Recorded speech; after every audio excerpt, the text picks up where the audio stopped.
ஊமை காயங்களுக்கு மருந்தே கருங்குரங்குடைய உதப்பே தடவைனா சரியாயிடும் அப்படிங்கிறாங்க. எய்ட்ஸுக்கு மருந்தே இதாப்பா. என்னென்ன சொல்கிறீங்க அப்படின்னு, இந்த ரத்தம் தாப்பா எய்ட்ஸை போக்குற மருந்துன்னாரு. முடியாதுச்சு முடியாந்தா வரட்டாரு திருப்பி வரட்டி போய் அது மேலே விழுந்து குறவலை இருக்கே பிடிச்சி தூக்கிட்டு வந்தா எனக்கு என்ன ஆனால் இன்னைக்கு என்னண்ணா இதுவா ஆமாப்பா என்னென்ன இதெல்லாம் திங்கிறீங்க. அதே மாதிரி செட்டிநாடு கிரேவி மாதிரி பண்ணுறாங்க உட்காந்துட்டு. நான் அப்போல்லாம் சமைக்க தொடங்கலை. என்னுடைய சுவை வந்து ஒரே ஒரு நாள் அறிஞ்சிட்டாங்க. என்னென்ன இதெல்லாம் ஒரு மாதிரியா இருக்குண்ணேப்பா முஸ்கு வந்தே தின்னு இல்லைப்பா இதை தின்னுப்பா அப்படின்னாங்க. சூறாமன்றின்னு ஒன்று இருக்குது. இந்த சூறாமன்றிங்கிறது எப்படின்னா பெருச்சாளி மாதிரியே தான் இருக்கும். தலை வந்து பன்றி தலை இருக்கு. எடுத்து 3 அது வந்து அது கத்துறத பார்த்தாவே நம்மளுக்கு பாவமாக இருக்கும். வேணும் கத்தும் கிடந்துட்டு. மீன் குழம்பு நம்ம வைக்கிறோம். அது வாசம் கவுச்சி அடிக்காமல் இருக்கிறதுக்கு தான் புளி ஊற்றுறோம். சுவைக்கும் அது பொருந்தும். அந்த மெத்தடை நான் அங்கே கையாண்டேன். அது சக்ஸஸ் ஆனிச்சு. எல்லாருமே சொல்லிட்டாங்க என்னப்பா வாசமும் இல்லை செம்ம டேஸ்ட்டாக இருக்குது அப்படின்னு. நல்லா இருக்கு. நரிக்கறியை தொடவே மாட்டோம். ஏன் அதை மட்டும் சாப்பிடும்? அது என்ன காரணம்னா ஒரு 6-7 காட்டு பன்றி உள்ளே போய் புகுந்து உருவி தின்னு இருக்கும்போது முட்டி மோதி அதனால தான் அந்த யானை இப்படி ஆடும். நேயர்கள் எல்லாருக்கும் வணக்கம். இன்னைக்கு நம்ம கூட பார்த்தோம்னா தமிழ் தேசிய ஆதரவாளர் திரு புகில் வீரப்பன் அவர்கள் தான் நம்ம கூட இணைந்திருக்காரு. பல்வேறு விஷயங்கள் பேச போகிறோம், வாங்க பேசலாம். வணக்கம் சார். வணக்கம் சார். இதுக்கு முன்னாடி நம்ம சந்திச்சப்ப நம்ம ஒரு விஷயம் சொல்லியிருப்போம், உணவுக்கு நீங்கள் எவ்வளோ கஷ்டப்பட்டீங்க அப்படின்னு. நீங்கள் சொன்ன அந்த தேல் 65 கருங்குரங்கு கறி இந்த மாதிரி பல விஷயங்கள் சொல்லியிருந்தீங்க. மக்களுக்கு அது ரொம்ப புதுசாக இருந்தது. அந்த வீடியோ நல்லா போச்சு. கீழே கமெண்ட் செக்ஷனை பார்த்தோம்னா அப்போ உணவுக்காக இவ்வளோ கஷ்டப்பட்டீங்களா, அப்போ உணவை பற்றி மீண்டும் சொல்லுங்கள், இன்னும் என்னென்ன மாதிரியான ரூல்ஸ் இருந்தது, விதிமுறைகள் எப்படி இருந்தது, இந்த மாதிரியெல்லாம் கேட்டிருந்தாங்க. சார், இப்போ நீங்கள் புதுசாக ஒரு அணியில் போய் அந்த அணியில் இணையிறீங்க அப்படின்னா, அந்த ஃபாரஸ்ட் ஏரியாவில் இணையிறீங்கன்னா வீரப்பன் அவர்கள் என்ன மாதிரி ஒரு அறிவுரை கொடுப்பாரு? இதை சாப்பிடுங்க, இதை சாப்பிடக்கூடாது, இந்த பழம் இப்படி தான் சாப்பிடணும், இந்த மாதிரி என்ன மாதிரியான அறிவுரைகள் கொடுப்பாரு? பொதுவாக 1998 ஏப்ரல் மாதங்களில் நான் காடுகளுக்குள் செல்ல இருந்த நாள். கல்மண்டிபுரத்துலேருந்து காட்டுக்குள்ளே நம்ம போகிறோம். நானும் அன்னை முத்துக்குமார், சத்தியமூர்த்தி, மணிகண்டன் என்ன நாங்கள் ஒரு 4 பேரும் போகிறோம். அன்னைக்கு இரவு வந்து அதாவது 31/3/2008 அன்னைக்கு வந்து ஒரு இருளர் சமூகத்தை சார்ந்தவர், சாதியை சொல்லுகிறேன் என்று தவறாக நினைக்க வேண்டாம், அவர் தான் எங்களை கல்மண்டிபுரத்துக்கு கூட்டிகிட்டு வந்தது குண்டல்பேட்டையிலேருந்து.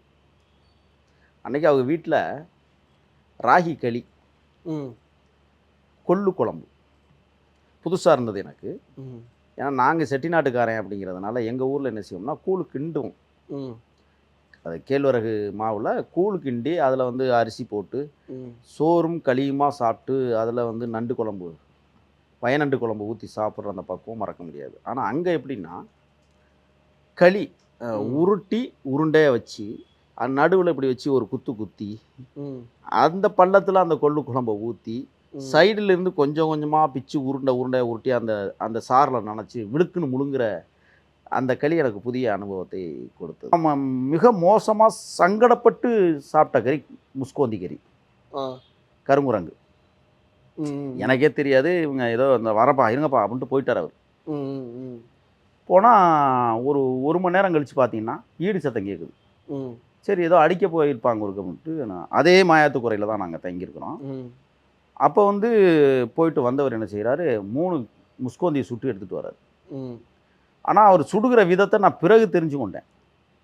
அவர் எப்படி அந்த சண்டைக்கு வர வைப்பார், அந்த குரங்கை அந்த முஸ்கோந்தியை சண்டைக்கு வர வச்சு இவர் ஒளிஞ்சிருந்துக்கிட்டு அதே மாதிரி கத்துவார்.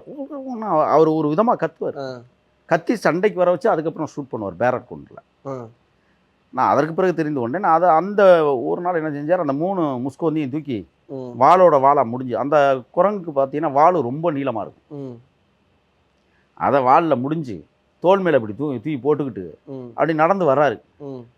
இந்த தொடையிலையும் குரங்கு இப்படி அடிச்சுக்கிட்டு வருது. கேஷுவலாக இவர் வந்து அப்படி நடந்து வர்றது அது ஒரு அழகாக இருந்தது, பார்க்குறதுக்கு சிரிப்பாகவும் இருந்தது. அந்த கருங்குரங்கை தூக்கி தோளில் போட்டுக்கிட்டு கொண்டு வர்றது, ஒரு குரங்கை தூக்கி இப்படி பிடிச்சிட்டு வர்றது, அது என்னமோ தோளில் உட்காந்துட்டு இருக்கிற மாதிரியே கொண்டு வந்தார் உசுரோட. பட் அது எல்லாம் செத்து போச்சு. அதுக்கப்புறம் அதை கொண்டாந்து பொசுக்குறாங்க. நான் கேட்டேன், என்னண்ணா இதெல்லாம் போய் தின்னுக்கிட்டு இருக்கிறீங்க அப்படின்னு. அப்போ வந்து பார்த்தீங்கன்னா வெற்றின்னு ஒரு தோழர் வந்து காட்டுக்குள்ளே வந்துட்டார். தமிழ் தேசிய மீட்சி படையை சார்ந்தவர். அவர் வந்து ஏற்கனவே காவல்துறையால் வந்து பல முறை கைது செய்யப்பட்டு காவல்துறையால் சிதைக்கப்பட்டவர். உடம்புல வந்து உள்காயங்கள் நிறைய அவருக்கு. அப்போ அந்த முஸ்கோந்தினுடைய குடல் இருக்கு பாருங்க, அந்த குடலுக்குள்ள செரிமானமாகாத அது தின்ன பல வகைகள், அது வந்து மூலிகை இலைகள், அதான் மர இலைகளை தான் அது திங்கும். அதைத்தான் அது உணவாக எடுத்துக்கிறோம். நம்ம சாப்பிட்றது மாதிரி சோறெல்லாம் அது திங்காது. அப்போ அது அந்த உதப்பைன்னு சொல்லுவோம். அதை இந்த செரிமானமாகாத உள்ளே போய் இருக்கிற அந்த உதப்பையை குடலுக்குள்ளேருந்து உருவி இவ்வளோ எடுப்பாங்க. அதை எடுத்தாங்க. நான் எதுக்குன்னு கேட்டேன். அது ஒரு மருந்துப்பா அப்படின்னாங்க. எடுத்து இந்த வெற்றிங்கிறவன் வந்தான் பாருங்க ஒரு தோழர், அவனுக்கு உச்சாந்தலையிலேருந்து உள்ளங்கால் வர பூச சொல்கிறாங்க. அதை எடுத்து இதை பூசு பார்ப்பணும். அது ஒரு வாடை வந்துச்சு தான், என்ன பண்ணுறது. அவனும் பூசிட்டான். பூசி வெயிலில் போய் நிற்கிறான். ரொம்ப நேரமாக படுத்து கிடக்கிறான், நிற்கிறான், உட்காடுறான். அப்படி இருந்துச்சு. அதுக்கப்புறம் என்ன பண்ணாங்க, போய் குளிச்சுட்டு வாப்பா அப்படின்னாங்க. தண்ணி ஓடிக்கிட்டு இருந்தது கொடிக்காலில். அப்புறம் அதில் போய் குளிச்சுட்டு வந்தான். குளிச்சுட்டு வந்தோடனே நைட்டு கேட்குறாரு, எப்படிப்பா அந்த காலையில் பூசினியே மத்தியானம் குளிச்சியே எப்படி இருக்குது அப்படின்னா. ஆனால் ஒரு மாதிரியாக இருக்குது, நான் உடம்பு கொஞ்சம் ஃப்ரீயாக இருக்கிற மாதிரி இருக்குது அப்படின்னா. பட் என்னென்னா ஊமை காயங்களுக்கு மருந்தே கருங்குரங்களுடைய உதப்பே தடவைனா சரியாயிடும் அப்படிங்கிறதான். அதுக்கப்புறம் அந்த தலையை வெட்டி எடுத்து புதைச்சிட்டு முண்டத்தை அப்படியே கறியாக்கி வெட்டி குழம்பு வச்சு கிரேவி மாதிரி வச்சுருந்தாங்க. அதை வந்து சாப்பிட உட்காந்தா எனக்கு ஒரு அது தலையை பார்த்தாவே நம்மளுக்கு விகாரமாக இருக்கும். ஐயே இது என்னடா குரங்கெல்லாம் திங்கிறாங்க அப்படின்ட்டு நான் அவர்கிட்ட கேட்டேன், எனக்கு தயவு செய்து இதெல்லாம் வேண்டானே, நீங்கள் இதெல்லாம் கொடுக்காதீங்கண்ணே என்ன. அப்போ தான் அவர் என்கிட்ட சொன்னார், ஏப்பா எய்ட்ஸுக்கு மருந்தே இதாப்பா. எய்ட்ஸுக்கு மருந்து? என்னென்ன சொல்கிறீங்க அப்படின்னு. இந்த ரத்தம் தாப்பா எய்ட்ஸை போக்குற மருந்துன்னாரு. என்னென்ன ஆச்சரியமாக சொல்கிறீங்க அப்படின்னு. ஆமாப்பா அந்த ரத்தத்தை குடித்தோம்னா எய்ட்ஸ் வராது. அப்புறம் அப்போ தான் மணிகண்டன் என்ன சொன்னார்னா, என்னையா கொஞ்சம் தின்னு பாரு எப்படி இருக்குன்னு பாரு அப்படின்னாரு. இல்லைண்ணா எனக்கு அருவருப்பாக இருக்குண்ணே, சும்மா தின்னு பார்த்துக்குவோம், என்ன சாவா போகிறோம், நாங்களாம் சாப்பிட்றோம்ல அப்படின்னாரு. சரி ஒரு துண்டத்தை எடுத்து இப்படி வாய்க்கில் வச்சேன். அது ஒரு சுவை இருக்குது பாருங்க, ஐயோ திகட்டாத சுவையாக இருந்தது. அப்புறம் நானே என்ன செஞ்சேன், நானே தட்டை எடுத்துகிட்டு போயிட்டு கரண்டி எடுத்து வருட ஆரம்பித்தேன். சிரிச்சுக்கிட்டு இருக்காங்க எல்லாம், என்னப்பா திங்க மாட்டேன் அது இதுன்னா என்னப்பா போய் சட்டியை வரண்டிக்கிட்டு இருக்கேன் அப்படின்னு. இல்லைண்ணே நல்ல சுவையாக இருக்குண்ணே அப்படின்னா. அப்போ சரி வந்துட்டு எல்லாம் சாப்பிட்டுக்கலாம் விடுப்பா அப்படின்னாரு. அது வாழ்க்கையில் வந்து காட்டுக்குள்ளே சமைச்சு சாப்பிட்டதுங்கிறது மறக்க முடியாது. அதுக்கப்புறம் பார்த்தீங்கன்னா அது கொஞ்ச நாள் கழித்து அந்த காட்டில் வேறு இடத்துல, அதாவது அங்கே பள்ளத்தில் தங்கியிருந்துட்டு திருப்பி அந்த காலகட்டம் வந்து இந்த ராஜ்குமாரை காட்டுக்குள்ள அழைச்சிக்கிட்டு போகிற காலகட்டத்துக்கு வேவு பார்க்குற காலகட்டம் அது. அந்த காலகட்டத்தில் தான் இதெல்லாம் நடக்குது. அப்போ வந்து என்ன செஞ்சால் ஒரு இடத்துல இருந்து இன்னொரு இடத்துக்கு பரிமாறி நடந்து போகும்போது சரியான உடம்பு இவ்வளோ நீட்டாக இருக்கும், ஒரு 5, 6, 7 கிலோ இருக்கும் அந்த உடம்பு. சேத்துக்குடி பார்த்துட்டாரு, எங்கள் கண்ணுக்கெல்லாம் அது தென்படலை. வரட்டுறாரு பாருங்க, ஓடுறாரு பயங்கரமாக, துரத்திட்டு போகிறாரு. போனால் போய் ஒரு கல் இடுக்கில் போய் உள்ளே ஓடிச்சு. சுற்றி முற்றி பார்க்குறாரு, நீ எங்கே, அவர் சொல்லிக்கிட்டே சொல்கிறார், நீ எங்கடா போவ மவனை, உன்னை இன்னைக்கு தோலை உரிக்காமல் விட மாட்டேன் அப்படிங்கிறாரு. ஏன்னா பெருசு அதை பார்த்துட்டு விட மாட்டாங்களாம். அப்போ சுற்றி என்ன செஞ்சால் எல்லாரையும் வர சொல்லிட்டார், வாங்க வாங்க வாங்க அப்படின்ட்டு. என்ன செஞ்சார், உட்காந்துக்கிட்டே ஒவ்வொரு ஓட்டையாக பார்க்குறாரு, இப்படி மோப்பம் பிடிக்கிறாரு. அந்த வாசம், அந்த உடம்பு போய் அடையும் இல்லை, அந்த வாசம் நம்மளுக்கே நல்லா தெரியுது, அந்த நாத்தம். இப்படி ஒவ்வொரு சந்தாக போய் பார்க்குறாரு. எங்கெங்கே சந்திருக்க எல்லாத்தையும் என்ன செய்கிறாருன்னா அடைக்கிறாரு, பாறையில் போட்டு அடைக்கிறாரு. சுற்றி வர சின்ன சின்ன கல்லை எடுத்து அடைச்சிட்றாரு ஓட்டைகளை. ஒரு ஓட்டையை மட்டும் வச்சுட்டு என்ன செய்கிறாரு, பச்சை புல்லை போய் பிடிக்கிட்டு வர, அந்த யானை புல்லுன்னு சொன்னால அந்த புல்லு அங்கே நிறையா. அப்புறம் அதை பிடிங்காந்து அப்படியே கட்டுறாரு.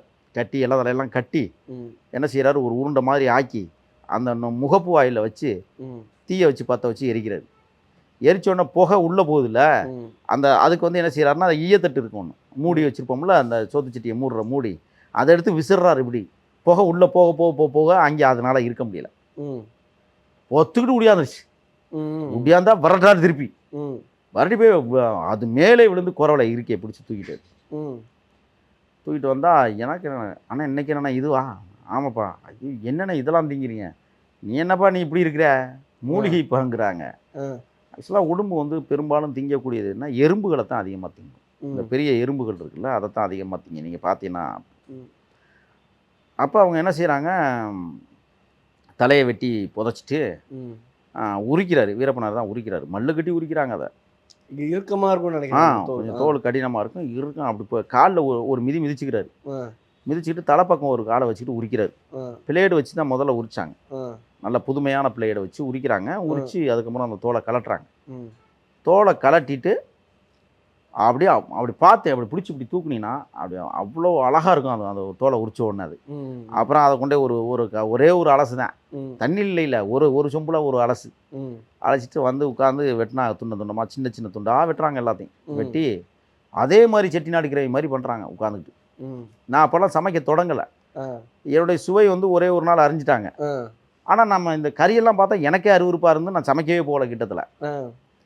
அப்புறம் உளும்பு கறியை சமைச்சு கிரேவியை கொண்டாந்து வச்சு எல்லாரும் நடுவில் சட்டியை வச்சுக்கும் சுற்றி வர உட்காந்துக்குவோம். உட்காந்துக்கிட்டு கொஞ்சம் கொஞ்சமாக போட்டு சாப்பிட்றது. அப்போ வந்து என்ன செஞ்சால் எனக்கு சத்தியமூர்த்தி என்ன தான் எனக்கு கொஞ்சம் வச்சார்னு நினைக்கிறேன், எனக்கு ஞாபகம் இல்லை அது. அப்புறம் அது வைக்கிறாரு. நான் எடுத்து என்னென்ன இதெல்லாம் ஒரு மாதிரியாக இருக்குண்ணே, அப்பா முஸ்கு வந்தியே தின்னு இல்லைப்பா, இதை தின்னுப்பா அப்படின்னாங்க.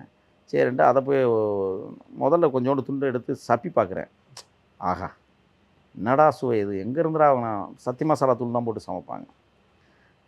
எண்ணெய், ம். அந்த லவங்கம் பட்டையெல்லாம் சொல்லுவோம்ல, அதெல்லாம் இருக்கும் கையில் வச்சுருந்தாங்க. ம். போட்டு கிரேவி மாதிரி செஞ்சு அடித்து சூப்பராக வந்து சமைச்சு வச்சுன்னா எடுத்து தின்னு பார்த்தா அது ஒரு தனி பெரும் சுவை. ஆனால் ரொம்ப நேரம் வேகணும் அந்த கறி. ம். அதுக்காக குக்கர் வைக்க முடியாது காட்டுக்குள்ள. எரிச்சிக்கிட்டே இருக்க வேண்டியதான். எரிஞ்சுக்கிட்டே இருக்க வேண்டியது. ஆமாம், எரிச்சிக்கிட்டே இருக்க வேண்டியது தான். அந்த கறி வேகிறதுக்கு லேட் ஆகுமா. ஆ. எடுத்து சாப்பிட்டா கறி மாவா அவ்வளவு சூப்பராக இருந்தது. ம். ஆனால் எல்லா கறியிலுமே எலும்பு இருக்கு. ம். தனியாக வந்து கறி அப்படின்னா கண்டுபிடிக்க முடியாது உடம்புல. ம். எலும்போடு தான் இருக்கும். ம். எலும்பு கடிக்கிறது அவ்வளோ கஷ்டம், ஆனால் தனி சுவை. ம். அதே மாதிரி அன்னைக்கு வந்து உடம்பு கறி சாப்பிட்ட அந்த அனுபவம் மறக்க முடியாது. ம். அதுக்கப்புறம் தான் இன்னொன்று இருக்குது, ம். சூறாமன்றின்னு ஒன்று இருக்குது. ம். இந்த சூறாமன்றிங்கிறது எப்படின்னா பெருச்சாளி மாதிரியே தான் இருக்கும். ம். தலை வந்து பன்றி தலை இருக்கும். பன்னிக்கு மூக்கு இருக்குல்ல, ம். அந்த மாதிரி வடிவமைப்பில் அந்த விலங்கு இருக்கும். ம். அது எப்படின்னா பொந்துகளுக்குள்ள தான் வாழும். ம். அதை பிடிக்கிறது காலையில் போனால் தான். அது குறிப்பாக வந்து எந்த காலகட்டங்கள் அதிகமாக கிடைக்கும்னா, ம். இந்த நாவல் பழங்கள் பழுக்குதுல்ல, ம். அந்த காலகட்டங்களில் அது நிறைய கிடைக்கும். அதாவது மாம்பழ சீசன் முடிஞ்சோடனே நாவல் பழம் தொடங்கிடும். ம். இந்த மாம்பழ சீசனில் மாம்பழத்தை அது நல்லா திங்கும். ம். அது முடிஞ்சுன்னா நாவல் பழத்தை நல்லா திங்கும். இந்த மாதிரி காலகட்டங்களில் அந்த மரங்கள் எங்கே அதிகமாக இருக்கோ அங்கே அதிகமாக வாழும் அந்த விலங்கு. அதே மாதிரி தான் முள்ளம்பன்றியும். சூறாமன்றியை விரட்டி பிடிக்கிறாங்க. ஒன்று பிடிச்சாலாம் இங்கே கட்டுப்படி ஆகாது. ஏன்னா ஒரு சூறாமன்றியினுடைய மொத்த எடையே ஒரு 1.5 கிலோ 1.25 கிலோ அவ்வளோதான் இருக்கும். கொஞ்சம் 2-3 பிடிச்சாதான் நல்லா பிடிச்சாதான். அப்புறம் அதை வந்து பொந்து வச்சு அதை கணக்கிட்டு அதை பிடிப்பாங்க. அந்த காலடி தடம் எங்கே அதிகமாக ஓடி இருக்குது, எந்த பொந்துக்குள்ளே போய் இது அடையுது அப்படிங்கிறதெல்லாம் யோசிப்பாங்க. இன்னொன்று என்னென்னா, அது ஒன்றுக்கு இருந்து வைக்கும் பாருங்கள். சிறுநீர் கழிச்சு வைக்கிறதுல பார்த்தீங்கன்னா மஞ்சள் நிறத்தில் இருக்கும். அது ஒன்றுக்கு இருந்துச்சுன்னா இந்த மூலிகையெல்லாம் தின்னு விட்டு இருக்கிறதுனால அந்த மாதிரி ஒரு கலரில் அது ஒன்றுக்கு இருக்கும். அப்போ அதை போய் கண்டுபிடிச்சி வெளியில் எடுக்கணும். எடுத்து 3 அது வந்து அது கத்துறத பார்த்தாவே நம்மளுக்கு பாவமாக இருக்கும். வேணும் கத்தும் கிடந்துக்கிட்டு உடனே தூக்கிட்டு வந்து அப்படியே உயிரோடவே இது பண்ணுவாங்க. இந்த உடும்பில் வந்து முதல் நம்ம தோல் உரிச்சு பண்ணோம்னு சொல்லல, இன்னொரு மெத்தடும் அவங்க வச்சுருக்கிறாங்க. தோல் உரிக்காமையே அப்படியே நெருப்பில் போட்டு வாட்டி அதை அப்படியே துண்டமாக போட்டு கிரேவி பண்ணுற ஒரு மெத்தடும் அவங்க வந்துச்சுன்னா. அதே மாதிரி சூறாமன்றியை வாட்டி அப்படியே அழகாக கத்தியை வச்சு எல்லாத்தையும் இந்த மயிர் கீரெல்லாம் எல்லாத்தையும் சீவி விட்டு அழகாக அதையும் சமைக்க வெட்டி கொடுத்துருவாங்க. அது நீங்கள் வெட்டி கொடுக்கும்போது அது முள்ளமன்றி, இது சூறாமன்றி, இது உடும்பு கறின்னே தெரியாது. அந்த அளவுக்கு அழகாக. அதே மாதிரி நீங்கள் முள்ளமன்றி பார்த்தீங்கன்னா அந்த கறி திங்கும் போது, எது சூறாமன்றி திங்கும் போதும் கூட என்னடா அவங்க பெருச்சாளியெல்லாம் பிடிச்சி தின்னுக்கிட்டு இருக்கிறாங்க அப்படிங்கிற மாதிரி தான் நமக்கு யோசனை வரும்.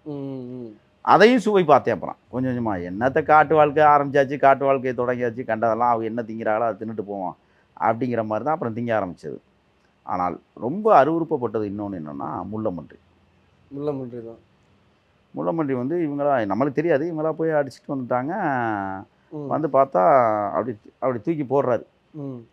அப்படி தூக்கி போடும்போது பார்த்தீங்கன்னா அந்த அடித்த அடியில் ரத்தம் சொட்டினது, அந்த முடி கிடந்தது, அந்த ஊசியாக கருப்பும் வெள்ளையும் கலந்த அந்த முடி, அதில் வந்து ஈட்டி மாதிரி இருக்கிற அதனுடைய முடி இருக்குது, வளைஞ்சு நெளிஞ்சு இருக்கிற முடியும் இருக்குது.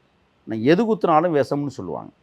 பார்த்து வச்சுக்கோங்க, பத்திரமா வச்சுக்கோங்க. விஷம் இல்லை, குத்துச்சுன்னா நறுக்குன்னு உள்ளே போயிடும். அவ்வளோ கூர்மையாக இருக்கும், அவ்வளோ அழகாக இருக்கும் அந்த முடி. அதெல்லாம் நான் நிறைய இவ்வளோ பெரிய கட்டே எடுத்து வச்சுருந்தேன். என் தங்கச்சிகளுக்கெல்லாம் கொண்டு இதை காட்டணும், இதை கொடுக்கணும் அப்படின்ட்டு. எங்கே நம்ம காட்டு வாழ்க்கையில் அதை எங்கே கொண்டு கொடுக்க முடியும்.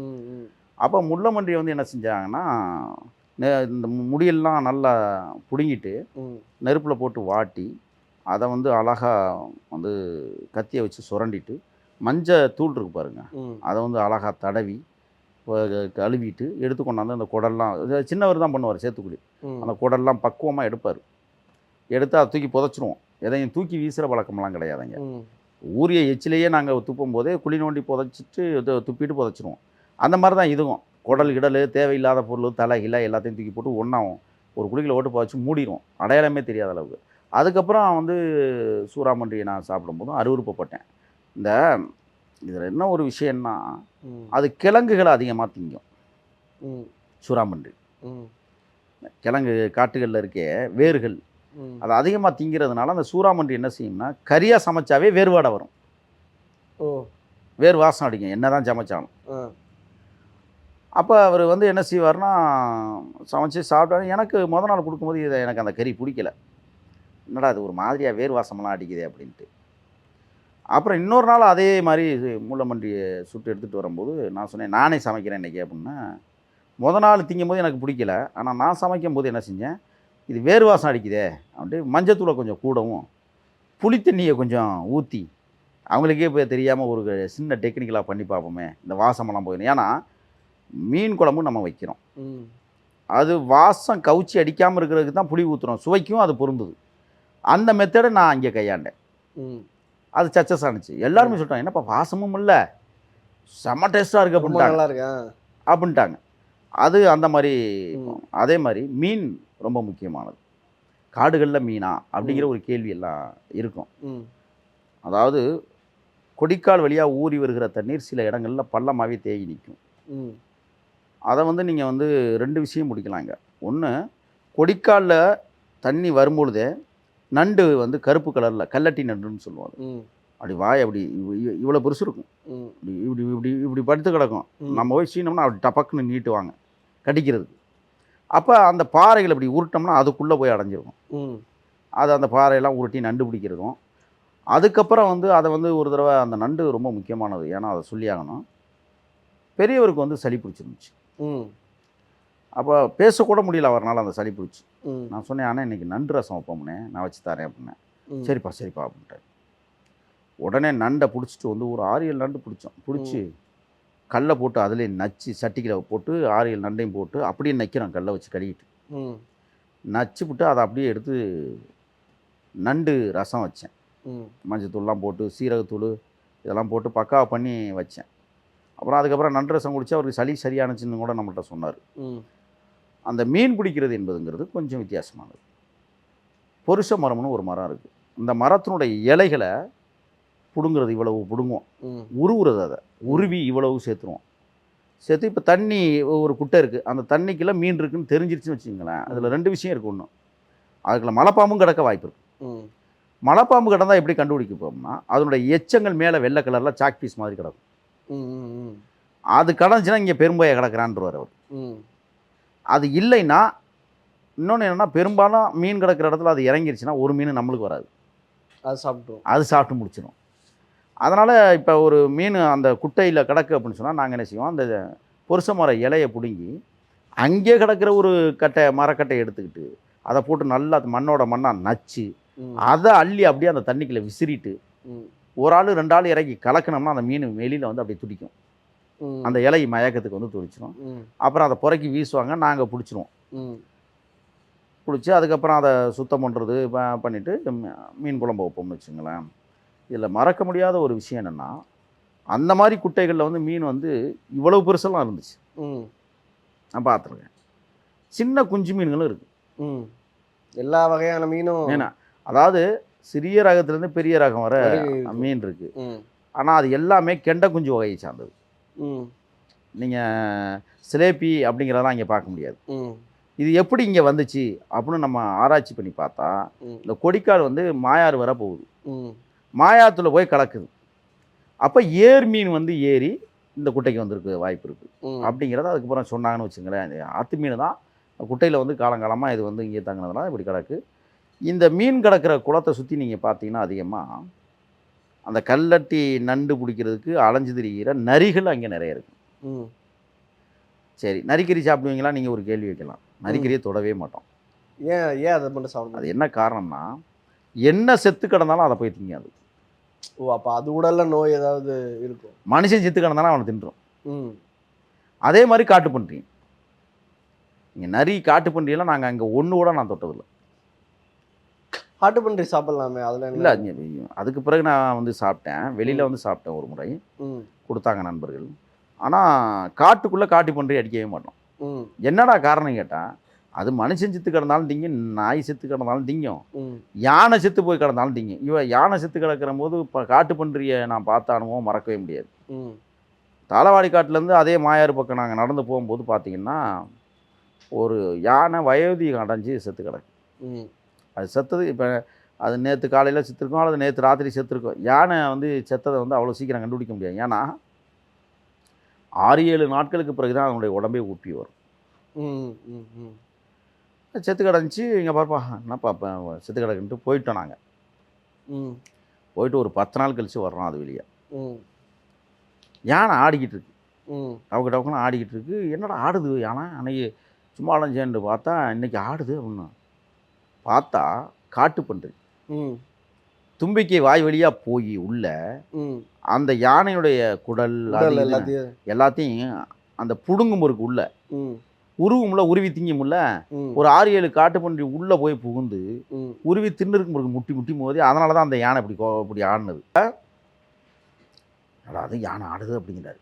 ம். நாங்கள் எல்லாரும் கிட்டத்தில் போகிறோம். உசுரோட இருக்குடா அப்படின்னு ம். போனால் குண்டி பக்கம் சூத்து பக்கம்னு சொல்லுவோம்ல, ம். அந்த பக்கம் பார்த்தீங்கன்னா ஒரு ஒரு 5-6 பண்ணி பார்த்தா அது உடம்பே ரத்த சகதின்னு சொல்லுவோம்ல, ம். ம். அப்படி மாறி போய் ஓடுதுட்டோம் தெறிக்குது அப்படியே பூமி எல்லாம். ம். அந்த கசடுகள் அசடுகள்லாம். ம். இவர் என்ன செய்கிறாரு? ஓடுறான் படுறான்ற விரட்டிட்டு ஓடுறாரு. ம். இதெல்லாம் பார்த்தாவே அந்த பன்றிக்கறியெல்லாம் நம்ம சாப்பிட மாட்டோம் ம். அப்படின்னே தோணிடும். அப்புறம் தான் நான் விசாரித்தேன், ஏன் காட்டு பன்றிகளும் சாப்பிட மாட்டீங்க? இதான் காரணம். ம். ம். அதை அன்னைக்கு நான் உணர்ந்தேன். இவ்வளோ நேரம் இன்டர்வியூ ரொம்ப நல்லா இருந்துச்சு. இதே மாதிரி இன்னொரு பேட்டியில் சந்திப்போம். நன்றி சார். நன்றி.